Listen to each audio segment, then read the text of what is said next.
I learned from so many of the different people who have been here for a very long time and learned something that Pearl Buck did, something about her life, and I'm constantly amazed by the things that she did and what an amazing person she was. I think the beauty of the house is that pointing out to them the historical value of the house, even if Pearl Buck didn't live in that house, being able to show the homestead that was built in the early 1700s, and then the house, the main house that was built in the 1800s, and the walk-in fireplaces, just for school groups, the school groups that come here. That's so much fun to take the 4th and 5th graders through and show them this is what it looked like when people lived at that time, and then to talk about the woman who lived there. The front door of the house that is wide because she thought the front door of your home should be wide and welcoming. I mean, what a beautiful image just to think about that was what she was opening her door to children, starting with David Yoder and the children she adopted, but just she was opening her house to the world. My life's work has always been with children, so the fact that she had the vision to start the adoption agency and start then the child sponsorships, and then being here and meeting some of the sponsored children as they've grown up and hearing the stories about what a difference, where they would have been if they had not had Pearl S. Buck International and the child sponsorship programs and what they've made of their lives today. That just always amazes me. I want to be part of that work. I want to help make that work continue. Pretty much we grew up poor. We didn't experience electricity, house with electricity until we think we were in high school. And prior to that, I think my mom, I don't know where she found Pearl S. Buck Foundation, but next time we know we were part of this group that looked similar to us who are Amerasians. And pretty much siblings, kids that were born in the wedlock or by soldiers or sailors that were stationed in the Philippines. Being an Amerasian in the Philippines is everyone knows you. Everyone like knows you, colors. but you look different. And but the fact is, we're just an average kid. Poor kids in the city. I'm just like you guys. We are the same. We're poor. We play in the neighborhood just like we get dirty. We don't have shoes until in later in our grade school. We wear flip-flops just like other kids. And without Pearl S. Buck Foundation being there, I don't think we have gone to school. When I came here, the sort of thing I was dreaming is am I gonna meet the lady that somewhat helped me? I mean, shaped me to where I am now. Because of you, I am what I am now. I could not. I think there's a word to describe what have you done to my life in a positive way. I don't know. I wish I can hug you. Okay, at least a thank you for what have you done to me, and that's all.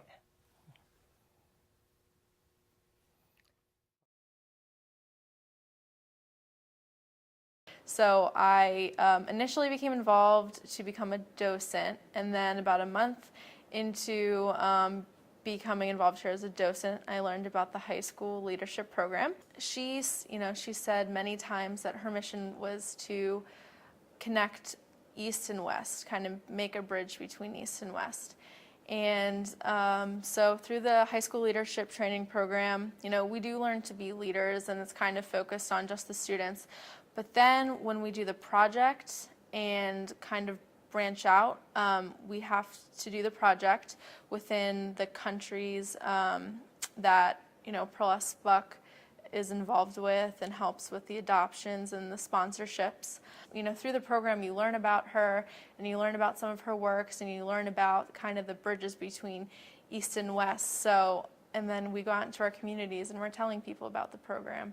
So really we're spreading her word, and we're learning ourselves so we can teach other people about her and just kind of the East-West mix of cultures. And yeah, we're just kind of becoming little mini Pearl S. Bucks.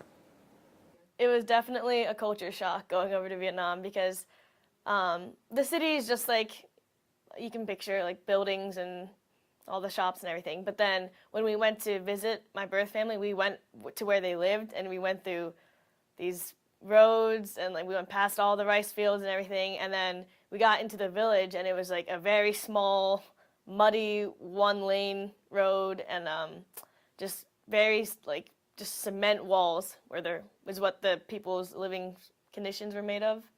It was always upsetting because I felt like I don't know anything about my birth family and I wouldn't be alive without them. So seeing them made me really happy, but it was also really grateful because I saw what it was like the selfless act that my birth mom did to let me not grow up in that environment. Which is, I don't know, it's something you can't like, explain to someone. You can't just show a picture and say, this is what I could have lived in. Like when you're there and you see it, it really hits you hard. They have so little, and they just have the potential to have so much. And I feel like Pearl S. Buck and Pearl S. Buck International gives them that great opportunity for a loving family or person to donate or adopt them and let them fulfill their full potential. Because even at 6 years old, I have to get up like at 4:30 in the morning to help my grandmother cook rice so they can bring it to the temple. And during the day, I have to help her at the pineapple farm and different things I have to do at the rice farm. But when we have the help from the Pearl S. Buck, they send me to the school where I don't really have that responsibility while I'm in school. Then I can focus on studying. I mean, it's really hard because you sort of feel like you don't belong there. And they'll have camps and they're all like, oh, you know what we're going to do today is write a letter to President Reagan. I remember I was asking, like, please let me come to America. I wanted to, oh my gosh, I wanted to see my father, or I wanted maybe to meet my sponsor, or just have a different life or something. The principal called me up to the office. And in Thailand, people will open your letters no matter what. You know, there's no privacy.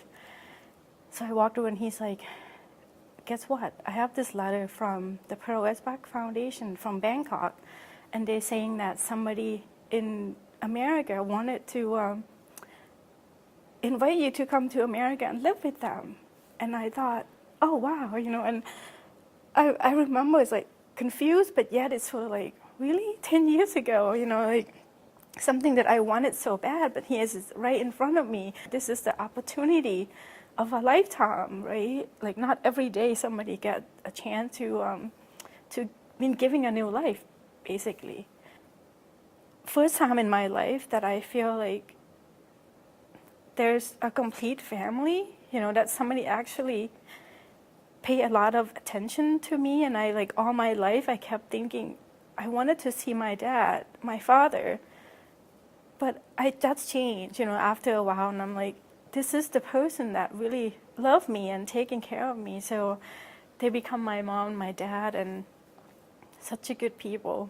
I couldn't be here and I couldn't have my adopted family that I have now, and I couldn't have the great life that I have now without Pearl S. Buck. So I just when I volunteer and when I do the fundraising, I just feel like that's the most I can do to give back, and it just it makes me feel really good because I feel like, I mean, she gave me a great life. I can't.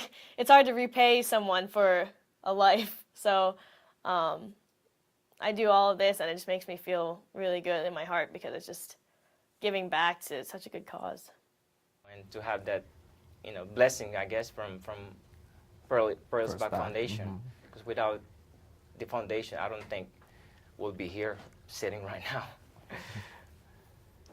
When people hear the stories of the children who are now grown-ups, whose lives have changed because of their association with Pearl S. Buck International, it's hard not to say, I want to do more. I want to do my part.